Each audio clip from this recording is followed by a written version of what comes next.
movement. A concept that reaches extraordinary levels with Spider-Man that so many of us fantasize about. Video games are the gateway that brings us as close as we possibly can to experiencing the rush of swinging through New York City skyscrapers. Web-slinging mechanics have gone through many innovations ever since the Web-Slingers video game outing. From the slow and clunky system of the Atari game to the revolutionary physics-based mechanics in Spider-Man 2. But even after we thought we reached peak web swinging, a studio was compelled to bring web swinging and combat to the next level. And that would be Shaba Games with Spider-Man: Web of Shadows.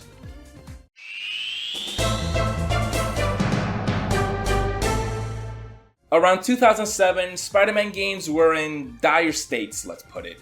Spider-Man 3 was a disappointment that instantly became a laughingstock, and Spider-Man Friend or Foe was a thing no one wanted. It seemed like after having some highs with Spider-Man 2 and Ultimate Spider-Man, the old webhead was regressing into that less than favorable reputation licensed games have of being painfully mediocre. But what felt like out of nowhere, a teaser trailer came out in April of 2008, depicting New York City overrun by symbiotes. It established a bleak and dark tone. But what was most intriguing to me was that this Spider-Man game is not gonna be a movie tie-in game, and instead feature a comic book inspired Spidey, as we can see by the big fat spider logo on the back of his costume. This was exciting to me because this game wouldn't immediately have that stigma that movie tie-in games had back in the day. You know, your Hulk Ultimate Destruction versus the Incredible Hulk. The trailer ends promoting the website seizecontrol.com. I highlight that because this was the first video game whose forums I rigorously participated in from the day they were open all the way till the game finally launched. I was 15 years old and I was in those forums any chance I got. It was the first thing I did when I got home from school and where I spent my whole summer break. It was a fun experience getting to hang out with a bunch of fans that were equally as excited as I was for the next Spider-Man game, and I still hold that dearly to this day. My username was SpideyDude002, and I'd like to share some fun memories from those days. I actually won a free copy of the game for getting second place in a Spider-Man fan contest. All you had to do was share a picture of all your Spider-Man stuff, whether it be comics, toys, or video games. I wish I still had the picture to show you. But I got all my Spider-Man stuff and made a huge pile on my bed and took a picture with a very shitty flip phone camera that I borrowed from my dad. I believe the first place winner got a copy of the game signed by Stan Lee, which I was very jealous over, but second place ain't bad. There was also a contest to make a commercial for the game, and you can actually still find my submission here on YouTube in my old channel. Spidey Fanatic with a whopping 11 subscribers. All I did was combine a bunch of promo footage of the game and put the 60s theme song over it. But to give myself some credit, I did try to match the footage to the lyrics. Is he strong? Listen bud, he's throwing a frickin' car right here. This contest got me some free swag like a t-shirt and this poster you can see here in my old room.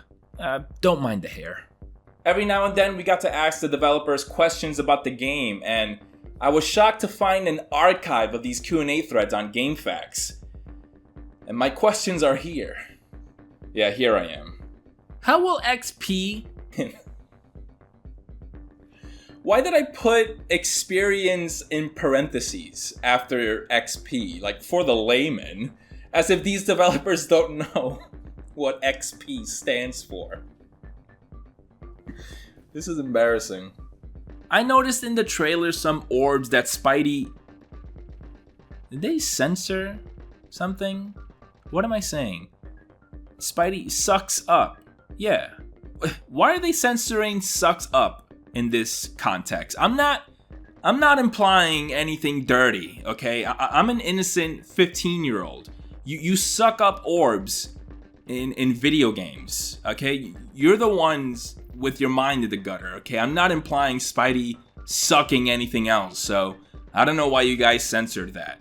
And then Burke from Shaba Games goes on to say, XP comes in a couple of flavors. Okay, see now I can't not think of it dirty when you're talking about XP coming in different flavors. Let's move on. One event that allowed the fans to have a strong, permanent impact on the game was getting to vote on the box art. These were our two options, and obviously we all know which one ended up winning. But honestly, they both kinda suck. Even at the time, I remember thinking, why the heavenly white background? I actually prefer the one with Spider-Man holding the city in his hand, because it goes with the theme of the fate of New York depending on your choices. I mean, super on the nose, yeah, but I don't know, the one we got just never did anything for me. I think it's because this pose that Spidey is doing is super cliche and really edgy, and it also features an unmasked Wolverine, which the character never does in the game. And in the grand scheme of things, he's not a super pivotal character in the game, to the point where he should be featured in the box art.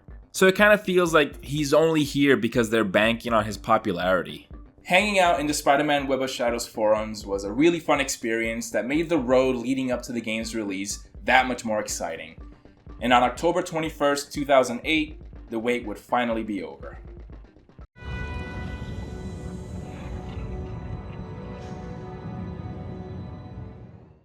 Shaba Games was an inspired choice for a Spider-Man game, given their history of developing extreme sports games. Video games that are all about stylistic movement and giving the player a sense of satisfying, uninterrupted momentum. This would be greatly beneficial for a Spider-Man game, and it indeed was for Web of Shadows. This game has some of the most exhilarating web swinging mechanics in the pantheon of Spider-Man video games. It doesn't go for a 100% realistic physics-based system like Spider-Man 2 did, and to be completely honest, I kinda ragged on it when it first came out for not doing so. Half the time, the web lines don't even bother sticking to surfaces, and my 15-year-old ass felt cool pointing it out like, "Ugh, look guys, the webs are attaching themselves to thin air. How amateur. Spider-Man 2 could do it, why can't you, Web of Shadows?" Instead, Web of Shadows strikes a balance that allows web swinging to be very accessible, but still has physics at play, and plenty of options that allows the player to express themselves and traverse the city by linking web swinging to wall running, to web zipping, do double jumps, do loop-de-loops, and build your speed to seemingly uncapped levels. I came to the realization that I don't really care if webs don't 100% stick to solid structures. All I really need is an indication, a suggestion that says, yeah, sure, it's sticking to something, which Web of Shadows does. There are areas where the game won't let you shoot a web line, because it's very apparent that there's no possible way to get one to attach to anything. But as long as there's a building, a tree, or even a short shack a couple of tens of feet away, you're totally valid. And that's all I need. Sometimes in comic books, movies, and TV shows, it doesn't look like Spidey's web lines are 100% abiding by the laws of physics, and that's okay. Fun over realism.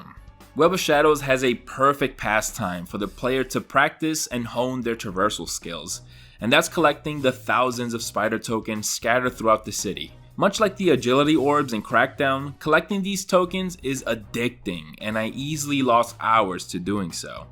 Because as soon as you pick up a spider token, the next one is almost always in sight, so it's really tantalizing to keep the collecting spree going. It was really fun challenging myself by treating New York City as my own personal jungle gym, as I tried to pick up tokens without having my flow of movement be interrupted.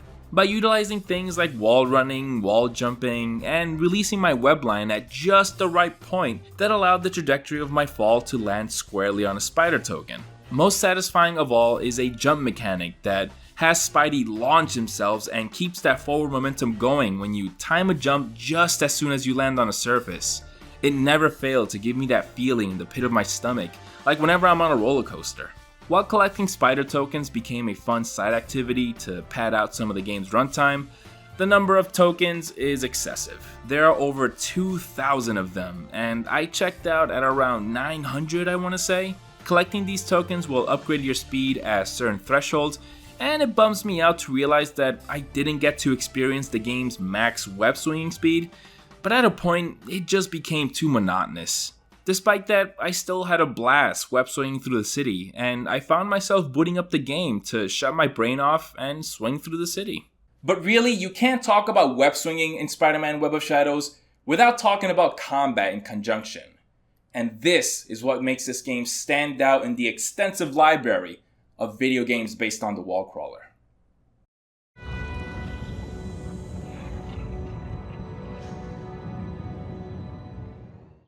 For decades, web swinging and combat were treated as two separate entities in Spider-Man video games.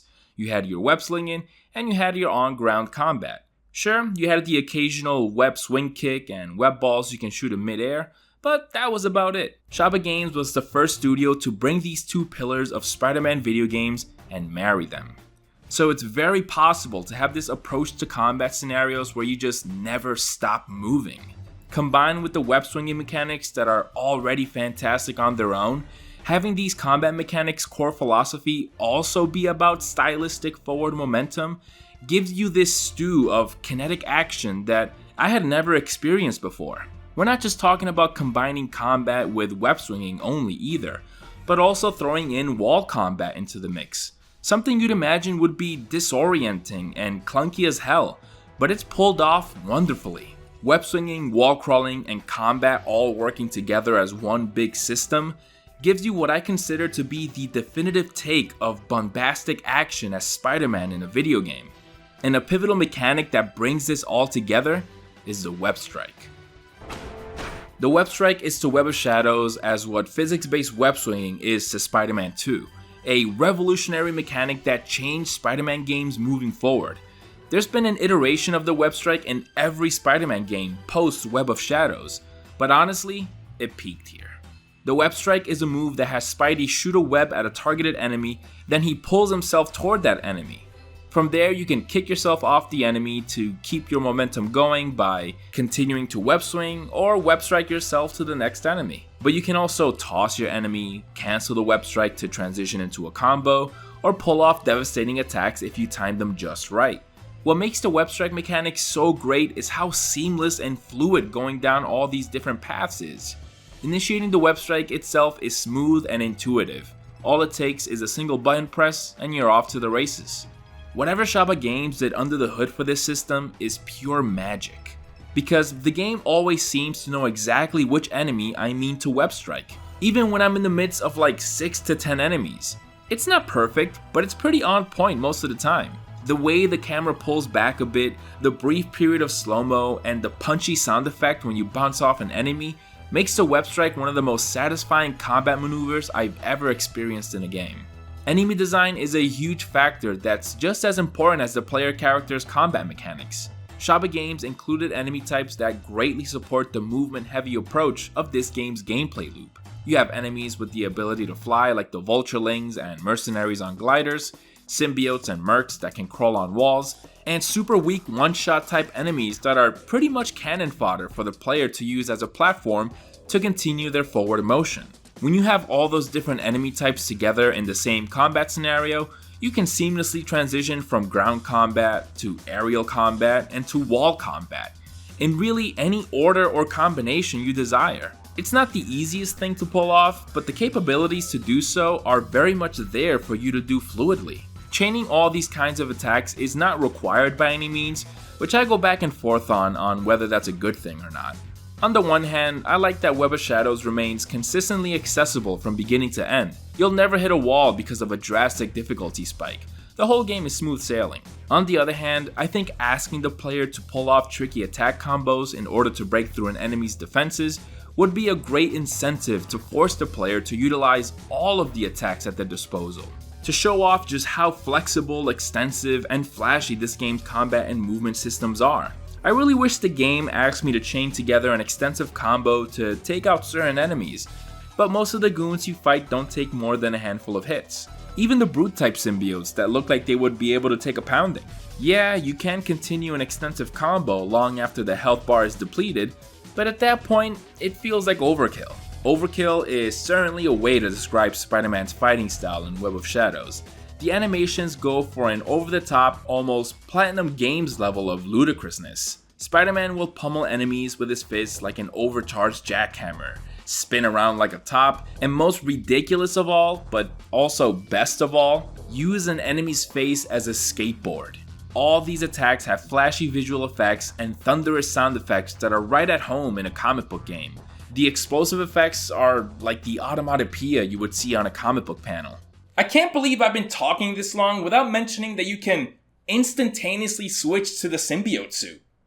Continuing the theme of fluid, fast-paced action, Switching to the black suit is as easy as clicking the left stick and can be done at any point during gameplay, even in the middle of a combo, allowing you to combine attacks from the classic suits move list and the symbiote suits move list, which adds so much variety to an already versatile combat system. How fast and freely the player can switch between both costumes seems like a response to how the symbiote suit was handled in Spider-Man 3 for PC, PS3, and Xbox 360, where donning the symbiote suit depended on what point you were in the game's story. It was very much scripted, so by comparison, the way this game incorporates the symbiote suit feels like a monster let loose from its cage. Where the classic suit attacks are quicker and snappier, the symbiote suit is a powerhouse with heavy, wide-sweeping, devastating attacks. Spidey's animations are more aggressive, unhinged, and downright disrespectful at times. You can also pick up and toss cars at enemies, which can be an easy way to do massive damage, but can easily hurt nearby civilians, if that's something that bothers you. In that case, you're a goody little two-shoes. You're a goody little two-shoes, goody little two-shoes. Shaba Games did an excellent job making the black suit tantalizing from a combat standpoint. The extra damage you can do, the way you can grab enemies from afar and pull them towards you. The tendril attack alone became my bread and butter just because of how effective it is with its long-range sweep attack. This is exactly how the symbiote suit should feel in a Spider-Man game. Something forbidden to tap into, but also tempting because of its sheer power.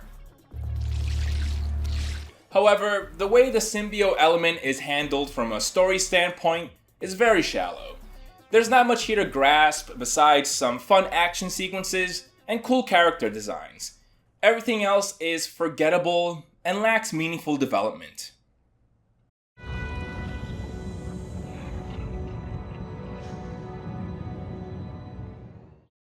The idea of Spider-Man bonding with the symbiote after already having an established relationship with it, a relationship we can assume is very much based off the typical symbiote story arc we think of, is an interesting concept. It's a different dynamic for Peter to have the symbiote after he's already parted ways with it once.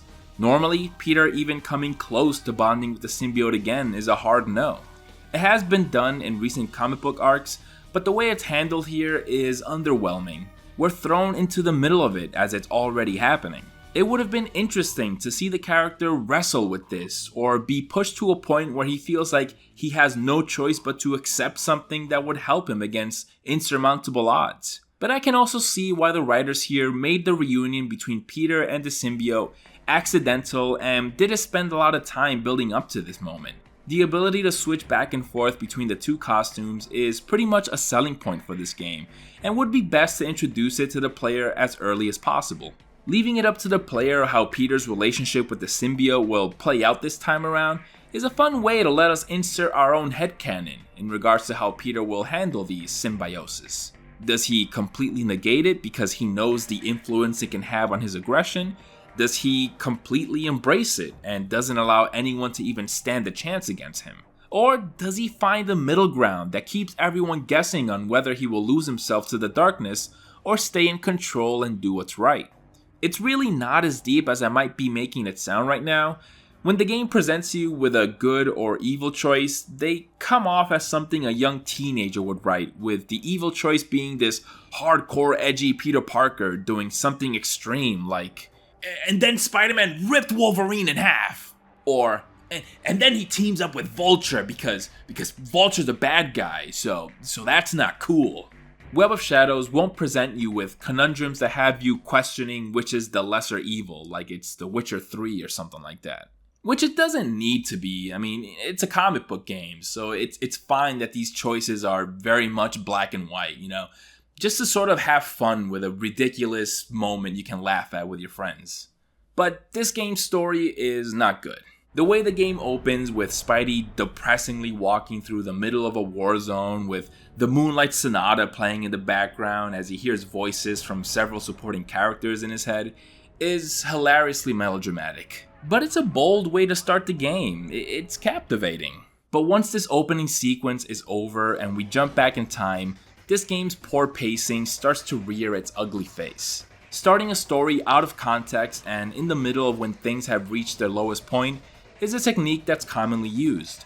But once you've captivated the audience with that and jump back to the very beginning, I feel like you have to start things slow and build up to whatever the catalyst of the greater story is. Instead, we're thrust into another out-of-context event of Spider-Man fighting Venom in the middle of the street. And it feels really jarring not having at least a little bit of setup. I mean, I hate to compare, but Marvel's Spider-Man starts with a fairly big fight against Kingpin and a bunch of armed forces.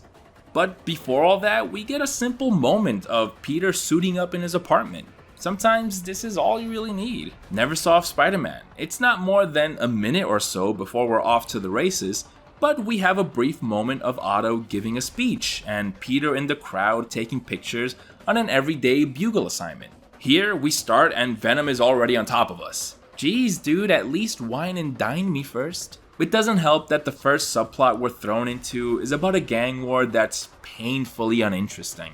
Even when it's revealed that the Kingpin was secretly instigating the rivalry between the two gangs, Spider-Man stories involving Kingpin that are usually about him pulling the strings behind the scenes to grow his criminal empire, they honestly just bore me, man. I guess they're just not my cup of tea. I do like them in Daredevil though. Anyway, this subplot becomes of little consequence when the symbiote invasion starts. Everything that came before the invasion feels like an excuse to have several characters already in play and as candidates for Spider-Man to ally himself with, once the bigger conflict kicks off. But the way these characters are fleshed out, or rather lack of fleshing out, doesn't make me genuinely care for who I side with. Because most of the time spent with these characters are through the static back and forth where they give you expository dialogue and Spider-Man is just being unbearingly annoying. So when it's time to make a good or evil decision, I usually go with whatever will be funnier. So of course I'm gonna be a horny asshole and smooch Black Cat, and of course I'm gonna beat the shit out of Electro's face, even though he's clearly going through enough pain already. Needless to say, I was symbiote king by the end of the game. Once the invasion happens, it just does that. It happens. Like I've been saying, with very little development or input from the perpetrator himself, Venom. He shows up 3 different times and he's in and out. The one guy I wouldn't mind having expository dialogue from refuses to elaborate. The time that should be spent fleshing out Venom's motivations, or at least making his presence felt, is spent doing mundane tasks for the supporting characters. This game severely lacks variety when it comes to mission design. Every objective between the major story beats is just another combat scenario. Which, yeah, the game should rightly flex its excellent combat, but some speed challenges, side stories, or small favors to do for civilians, whether it be a simple delivery or something silly like helping a landlord with a bedbug infestation. Actually, that's not silly, that's very serious. That would add some much needed spice to mission design. Seeing the side mission you just completed get recycled just with bigger numbers makes me go, you know what, I'm good. I'll pass, no thank you. Having most missions just be, hey, go fight another batch of symbiotes, off for a little bit, makes the game feel uneventful from a narrative standpoint. Missions that are designed to highlight the web strike were by far my favorite. Early on, there's a mission where you have to bounce from sniper to sniper using consecutive web strikes under a time limit, and I could have done 10 more missions like this. It was so satisfying having this long string of web strikes. Sadly, most missions consist of cookie cutter objectives of defeating a certain number of enemies before reaching the next major story beat. So it's really up to you to make up your own fun and decide how creatively you want to take out these groups of enemies. The symbiote vulture fight was another highlight for me. This boss fight is set entirely in the air and you have to utilize the vulturelings as web strike platforms to stay within the boundaries of the fight. It is so exhilarating. While these missions are arguably rigid in design because the devs want you to play them in a very particular way, they were the most enjoyable to me because they highlight what I think is the best mechanic in the game. Like, this simple 5-second moment of scaling up the side of a building using the web strike stuck with me long after beating the game. During these web strike oriented sequences, the game starts to feel like this unique hybrid of a rhythm-based action platformer. And I think it would have made for fun, challenging missions if the game asked you for more precise web strike timing the further you get into the game, challenging the player to perform these long strings of web strikes that get more and more strict and force you to start over if you flub them. I don't know about you, but that sounds more enticing to me than defeat 200 symbiotes. I don't have anything remarkable to say about the QTEs, but I feel like I have to mention them because they've become such a meme over the years. My take on QTEs is that I actually quite enjoy them, like unironically. Well, as long as failing them just takes you back to the beginning of the QTE sequence and doesn't make you replay a gameplay bit or something like that. I think QTEs are an effective way to make a well-animated action sequence even more accentuated and thrilling because of that bit of player involvement. They never fail to get me to the edge of my seat when I'm nearing the end of a long sequence of QTEs. And anyway, the window they give you here to press the button prompt in Web of Shadows is quite generous, so they were never frustrating to me. And of course, the fail states are just a gold mine for out of context clips. God! Oh God! I think bosses would have been a great opportunity to incorporate the web strike in unique ways. Vulture is of course the best example of this. Both of his fights have you use his lackeys as a means to close the gap between you and the feathered geezer. But all the other bosses are your standard brawling affair. I did enjoy Electro's chase sequence where he creates electricity barriers to give you a bit of an obstacle course to get through. Although the execution wasn't great because the areas that those barriers were placed in were in very tight and awkward alleyways and such, but the thought is there. To give the Rhino fight some credit, it doesn't have us luring him to a wall or power generator Matador style like we've done plenty of times before. Instead, we hop on his back and steer him into power generators. By the way, I love this Rhino design. The massive shoulder pieces covering his head and making him look more animalistic when he's on all fours gives this Rhino more versatility to the way he moves around than what we usually see. I also really like this detail of the tears of the hide on the edges of the armor plates looking like hoofed feet. As the invasion gets progressively more severe, making the city look war-torn and infested with symbiote goo, while it is a cool visual, every new dire phase of the invasion didn't feel earned or made me feel the gravity that a situation like this would have. A story about a symbiote invasion isn't something that we haven't seen before, but it can be a cool concept for a story.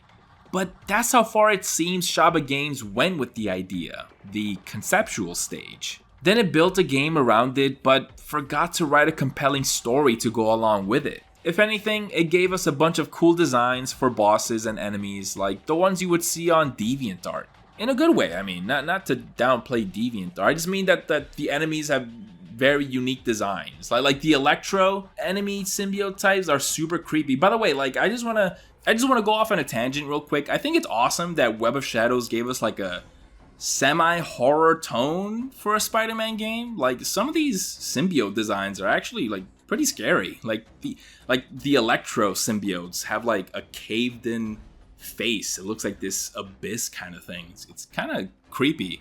And even like the one-shot standard white zombie looking symbiotes, like the way the symbiote oozes down their corpse and they have their limbs all contorted and have this very zombie way of walking, it's kind of creepy. And just to continue talking about cool stuff this game gave us, I mean, who doesn't want to fight a symbiote Wolverine or a four-headed kaiju Venom? But while another awesome visual, the giant Venom fight at the end of the game is mechanically underwhelming. You do have to be on point when executing your web strikes, otherwise he would just smack you like tens of feet away.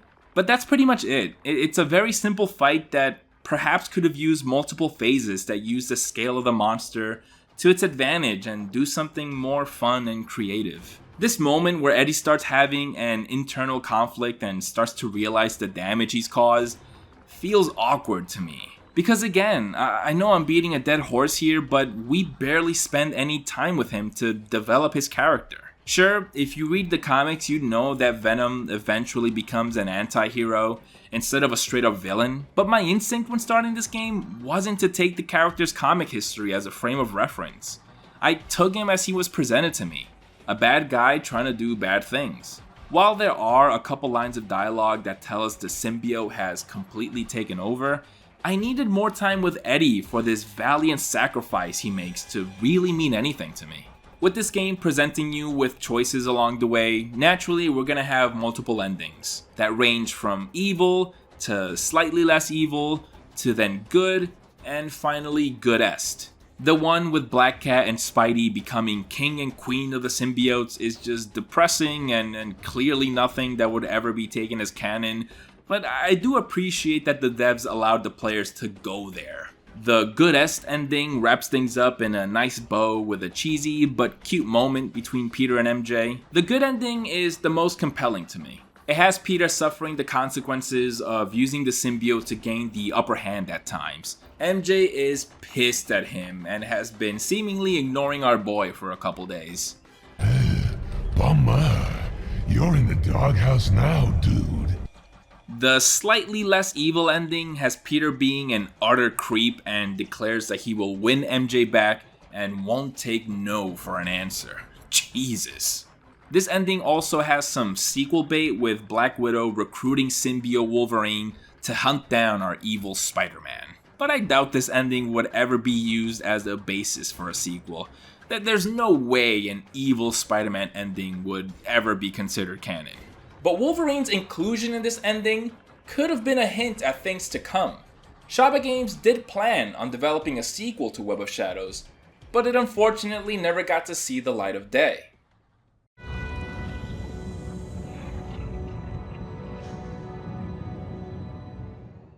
There's very little to know of the cancelled sequel to Web of Shadows that was supposedly gonna go by Spider-Man Classic or Spider-Man Chronicles. It would be an anthology game that would faithfully adapt some of Spider-Man's greatest battles against his foes from the comics. Shaba Games planned to ditch the open world and instead go for a level-by-level format, with each level revolving around the particular villain. Sounds a lot like a game we eventually got a few years after Web of Shadows. We only know of 2 villains who were planned to be included, those being Carnage and Mysterio. But Spider-Man would not be alone in these battles, as Wolverine was set to return as a playable character. An interesting inclusion given how different the 2 heroes are in terms of powers and fighting styles. Unfortunately, Shaba Games was shut down in 2009 before the game even got to be announced. It's a shame that we never got that follow-up to Web of Shadows, because it's amazing how Shaba Games was able to absolutely nail a new and ambitious approach to combat and movement on their first try. I can't even begin to imagine how they would go on to improve and innovate on an already fantastic system. Web of Shadows may not wow you with its story, but its marriage of combat and movement results in what I think is still the best encapsulation of ass-kicking, web-slinging, wall-crawling action. Thank you so much for watching, and I'll see you guys next time.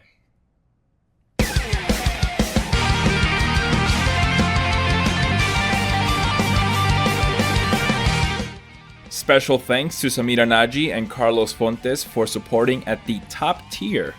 You guys are certified superheroes.